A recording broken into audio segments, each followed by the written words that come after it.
Hello guys, welcome to my channel. दोस्तों, आज मैं एक्सप्लेन करने वाला हूँ एक अमेरिकन हॉरर स्लैशर मूवी को। इस मूवी में दोस्तों का एक ग्रुप दूर दराज जंगलों के बीच एक केबिन में अपनी छुट्टियों को मनाने जाते हैं और उन लोगों को अंदाजा भी नहीं था कि उन लोगों के साथ वहाँ कुछ बहुत ही भयानक होने वाला है, जो वो लोग कभी सपने में भी नहीं सोचे थे। वीडियो को स्टार्ट करने से पहले दोस्तों आप लोगों से रिक्वेस्ट है कि वीडियो को एक लाइक और चैनल को सब्सक्राइब किए बिना नहीं जाइएगा, क्योंकि दोस्तों आपका एक लाइक और सब्सक्राइब हमें वीडियो बनाने में बहुत ही ज्यादा मोटिवेट करता है। तो चलिए दोस्तों, बिना टाइम वेस्ट किए वीडियो को स्टार्ट करते हैं। मूवी के स्टार्टिंग में हम दो आदमी को देखते हैं और वह दो आदमी किसी हाईटेक अंडरग्राउंड में थे। वह दोनों आपस में बात करते हुए जा रहे थे कि तभी पीछे से एक लड़की आती है और वह उन लोगों से किसी प्रोजेक्ट के बारे में बता रही थी और यह प्रोजेक्ट दुनिया के हर एक कंट्रीज में किए जा रहे थे, मगर सभी जगहों में यह प्रोजेक्ट फेल हो चुका था। बस दो ही कंट्री बचे थे, जापान और अमेरिका, और किसी भी हाल में ये प्रोजेक्ट दो कंट्री में से किसी एक कंट्रीज में सक्सेस होना ही होगा। आखिर ये प्रोजेक्ट क्या है और क्यों इस प्रोजेक्ट को सक्सेस होना होगा, आगे हम इस वीडियो में जानेंगे। उसके बाद सीन कट होता है और हमें दो लड़कियों को दिखाया जाता है और उनका नाम था डैना और जूल्स, और वह दोनों कहीं जाने के लिए तैयार हो रहे थे। और फिर तभी वहाँ जूल्स का बॉयफ्रेंड कर्ट आता है और वह उन दोनों को चलने के लिए कहता है।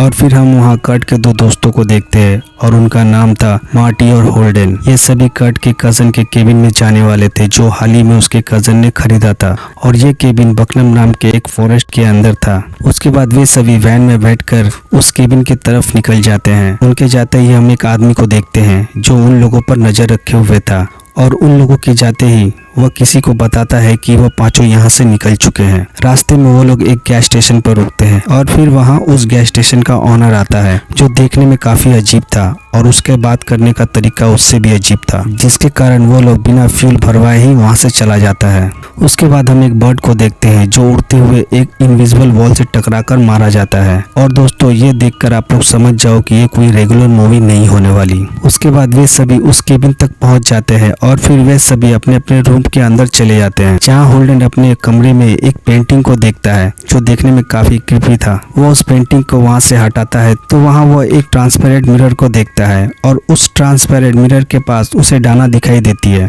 मगर डाना होल्डन को नहीं देख पा रही थी और यह चीज होल्डन को काफी अजीब लगता है। वो ये बात अपने सभी दोस्तों को बताता है और फिर उसके बाद वो दोनों रूम को चेंज कर लेते हैं। उसके बाद डाना उस पेंटिंग को लगाकर उस चादर से कवर कर देती है और फिर वहाँ एक कैमरा जूम आउट होता है और उन सभी को स्क्रीन पर देखा जाता है। दरअसल उस केबिन के हर एक जगह पर कैमरा और माइक्रोफोन्स लगे हुए थे ताकि उन सभी को देखा और उनकी बातों को सुना जा सके, और वह पूरा जंगल और केबिन हाईटेक सिक्योरिटी का एक हिस्सा था। और फिर वही हम उन दो लोगों को देखते हैं जिसको मूवी के स्टार्टिंग में दिखाया गया था, और वो दोनों उसी हाईटेक अंडरग्राउंड से उस जंगल को कंट्रोल कर रहे थे। और फिर वहाँ एक कॉल आता है और ये कॉल उसी गैस स्टेशन के ओनर का था। वह कहता है कि उसने अपना काम कर दिया है, यानी कि वह उन लोगों को बिना पेट्रोल दिए ही केबिन की ओर भेज दिया है। इसका मतलब कि इन पांचों का यहाँ आना और उस केबिन में जाना ये सब आगे से प्लान किया हुआ था, और इस सब में ये आदमी भी मिला हुआ है। दरअसल ये पांचों लोग चुने गए हैं, मगर किस चीज के लिए और क्यों,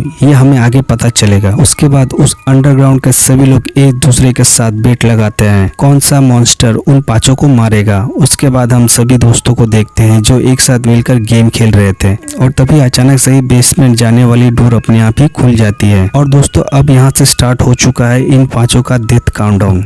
उसके बाद वो लोग उस बेसमेंट के अंदर जाते हैं। उस बेसमेंट के अंदर काफी अजीबोगरीब सामानें थी। मार्टी उन सभी को वहां से चलने के लिए कह रहा था, मगर कोई भी उसकी बात को नहीं सुनता। और दोस्तों, हर एक स्लैशर मूवीज में कोई ना कोई एक स्मार्ट बंदा होता है, मगर कोई भी उसकी बात को नहीं मानता है। और फिर डाना को वहाँ एक बुक मिलती है, और यह बुक किसी एना नाम की लड़की की थी। उस बुक में एना अपने फैमिली के बारे में लिखी थी, और वह उस केबिन में सन 1903 में आई थी, और उस बुक में वह अपने और अपने माँ के ऊपर हो रहे टॉर्चर के बारे में लिखी थी। उसके पिता उन लोगों को काफी टॉर्चर करते थे, जिसके कारण एना ने अपना एक हाथ खो दिया था। और फिर एक दिन उसके पिता ने उसकी माँ को मार दिया। उस बुक में लैटिन भाषा में कुछ मंत्र लिखा गया था, और हर डेमोनिक बुक लैटिन भाषा में ही लिखा होता है। मार्टिन उस मंत्र को पढ़ने से मना करता है, मगर डैना उसकी बातों को नहीं सुनती है और वह उस मंत्र को पढ़ने लगती है। और फिर उस मंत्र के पढ़ते ही एना और उसकी फैमिली जिंदा हो जाती है। और उस अंडरग्राउंड के अंदर गैरी सबको बताता है कि जिसने भी बकनम वार्नर फैमिली पर अपना बेट लगाया है वो लोग उस बेट को जीत गए हैं। इसका मतलब उन सभी को मारने के लिए सबसे पहले एना और उसकी फैमिली जिंदा हुई है। और फिर हम एक बोर्ड को देखते हैं जिसके ऊपर बहुत सारे मॉन्स्टर के नाम लिखे गए थे और हर कोई किसी न किसी मॉन्स्टर पर अपना बेट लगाया था कि कौन सा मॉन्स्टर सबसे पहले जागेगा उन सभी को मारने के लिए। और डायना के कारण एना और उसकी फैमिली सबसे पहले जिंदा हुई थी। और फिर वही हमें स्क्रीन पर जापान में हो रहे प्रोजेक्ट के बारे में दिखाया जाता है जहाँ एक स्कूल के अंदर एविल स्पिरिट बच्चों को डरा रही थी।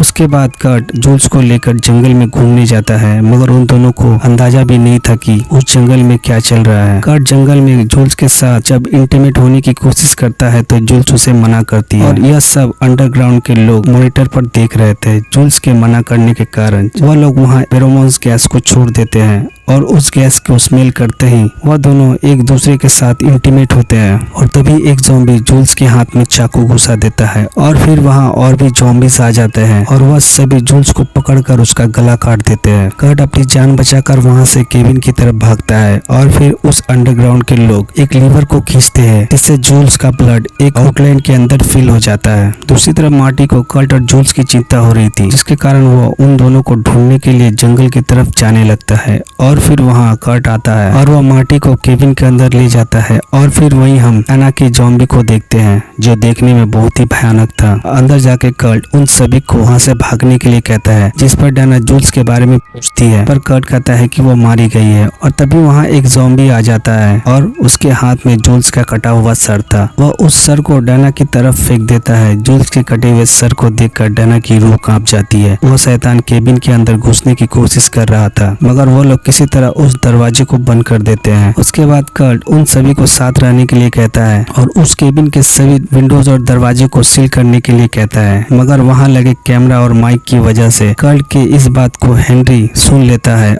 तब हेनरी वहाँ एक गैस को छोड़ देता है जिससे कर्ट अपना डिसीजन चेंज कर उन सभी को अपने अपने कमरे में जाने के लिए कह देता है। असल में हेनरी उन सभी को अलग इसलिए किया ताकि यह रिचुअल पूरा हो सके और अगर ये सभी एक साथ रहेंगे तो शायद ये सभी जिंदा बच जाएंगे। उसके बाद मार्टी अपने कमरे में जाता है और वह वहाँ एक हिडन कैमरे को देखता है और तभी एक ज़ॉम्बी विंडो को तोड़कर मार्टी को बाहर खींच लेता है और एक कुल्हाड़ी उसके पीठ के अंदर घुसा देता है और फिर उसको घसीटते हुए वो जंगल में ले जाता है और फिर दूसरी आउटलाइन भी फिल हो जाती है। इसका मतलब मार्टी भी मारा गया। उसके बाद वे सभी वैन में बैठकर वहां से भागते हैं। दूसरी तरफ हम जापान को देखते हैं जहां स्कूल के सभी बच्चे एक साथ मिलकर उस इविल स्पिरिट पर एक्सोर्सिज्म कर रहे थे जिसकी वजह से इविल स्पिरिट एक फ्रॉग में बदल जाता है और जापान में हो रहे उनका यह एक्सपेरिमेंट फेल हो जाता है। बस अमेरिका वाला ही प्रोजेक्ट बचा था और यह प्रोजेक्ट किसी भी हाल में सक्सेस होना ही होगा। दूसरी तरफ वो लोग टनल के रास्ते वहां से भाग रहे थे मगर उस अंडरग्राउंड के ऑर्गेनाइजेशन वाले उस ब्रिज को गिरा देते हैं। अब वो तीनों वहां पूरी तरह से फंस चुके थे। अब उन लोगों के पास वहां से भागने का कोई दूसरा रास्ता नहीं था मगर तभी कर्ट कहता है कि वह बाइक की मदद से वह उस पार जंप लगा सकता है और वह उन दोनों से कहता है कि वह उस पार जाकर उन लोगों के लिए मदद लेकर आएगा। और फिर वह अपनी बाइक को काफी तेजी से भगाता है। वह जैसे ही जंप करता है अचानक ही वह एक इनविजिबल इलेक्ट्रिकल वॉल से टकरा जाता है और ये वही वॉल है जिसको मूवी के स्टार्टिंग में दिखाया गया था जिससे बर्ड टकराकर मारी गई थी। वॉल से टकराते ही कर्ट सीधा नीचे खाई में गिर जाता है और वो भी मारा जाता है। वह दोनों कर्ट को अपने सामने मरता हुआ देख काफी दुखी हो जाते हैं। वो दोनों दोबारा से उस वैन में बैठकर वहां से भागते हैं इस उम्मीद में ताकि उन दोनों को कोई दूसरा रास्ता मिल सके वहां से भागने के लिए। होल्डन उस वैन को ड्राइव कर रहा था पर तभी उस वैन के अंदर छिपा एक ज़ॉम्बी होल्डन के गले के अंदर एक रॉड घुसा देता है जिससे वह भी मारा जाता है और फिर उस वैन का बैलेंस बिगड़ जाता है जिससे वह वैन एक लेक में गिर जाती है। डायना किसी तरह तैरकर उस लेक से बाहर निकल जाती है। दूसरी तरफ हम अंडरग्राउंड के सभी लोगों को सेलिब्रेट करते हुए देखते हैं क्योंकि डायना के मरने के बाद उनका ये प्रोजेक्ट सक्सेस हो जाएगा।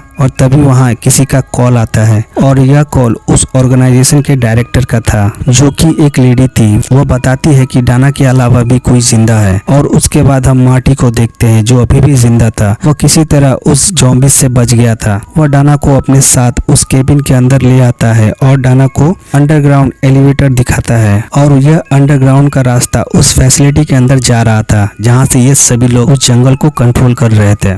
वो दोनों उस एलिवेटर की मदद से उस अंडरग्राउंड के अंदर जाते हैं और वहाँ के नज़ारे को देखकर उनकी रूह कांप जाती है। वह लोग वहाँ कांच के अंदर बंद बहुत से भयानक और अजीबोगरीब मॉन्स्टर को देखते हैं और इसी मॉन्स्टर से वो लोग अपने प्रोजेक्ट को अंजाम देते थे। उस फैसिलिटी के अंदर आने की खबर उन सभी को लग चुका था और फिर उसके बाद वो दोनों एक आवाज को सुनते हैं और यह आवाज उसी डायरेक्टर की थी। वो उन दोनों से कहती है कि वो लोग चुने गए हैं और उन सभी के साथ जो भी हो रहा है या किया जा रहा है यह उनकी मजबूरी है। आखिर ये सभी लोग इन लोगों को क्यों मारना चाहते हैं ये हमें आगे पता चलेगा। वह दोनों भागकर कंट्रोल रूम में छिप जाते हैं और फिर तब एना एक बटन दबाकर वहाँ के सभी मॉन्स्टर को आजाद कर देती है और वो सभी मॉन्स्टर उन सभी लोगों को बहुत ही ब्रूटली मारने लगता है। और दोस्तों इस मूवी में जितने भी मॉन्स्टर को दिखाया गया है वह सभी किसी न किसी हॉरर स्लैशर मूवीज में दिखाया गया है। उसके बाद कैरी दूसरे रास्ते से भागने की कोशिश करता है मगर जल्दबाजी में वो डैना से टकरा जाता है और डैना के हाथ में रखा चाकू गैरी के छाती के अंदर घुस जाता है।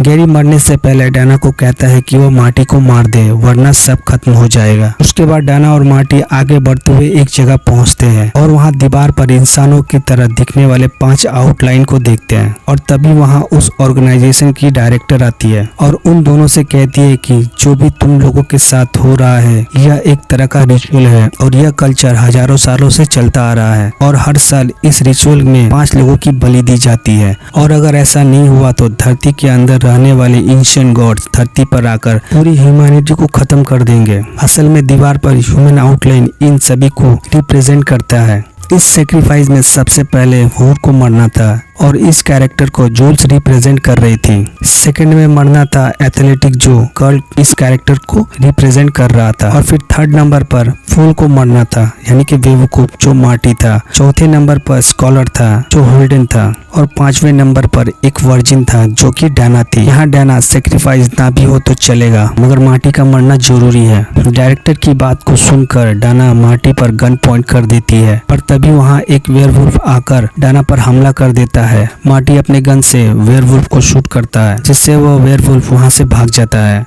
उसके बाद वहाँ एना की ज़ॉम्बी आ जाती है और वह एक कुल्हाड़ी को उस डायरेक्टर के सर के अंदर घुसा देती है और फिर मार्टी उन दोनों को धक्का देकर नीचे गिरा देता है। उसके बाद डैना मार्टी से माफी मांगती है क्योंकि उसने मार्टी को मारने की कोशिश की थी। उसके बाद वो दोनों अपनी आखिरी मोमेंट में एक सिगरेट को पीते हैं। उसके बाद वहाँ एक इविल जाइंट हाथ धरती को फाड़कर बाहर निकलता है और दोस्तों ये मूवी इसी हॉरर सस्पेंस के साथ यहीं पर खत्म हो जाती है।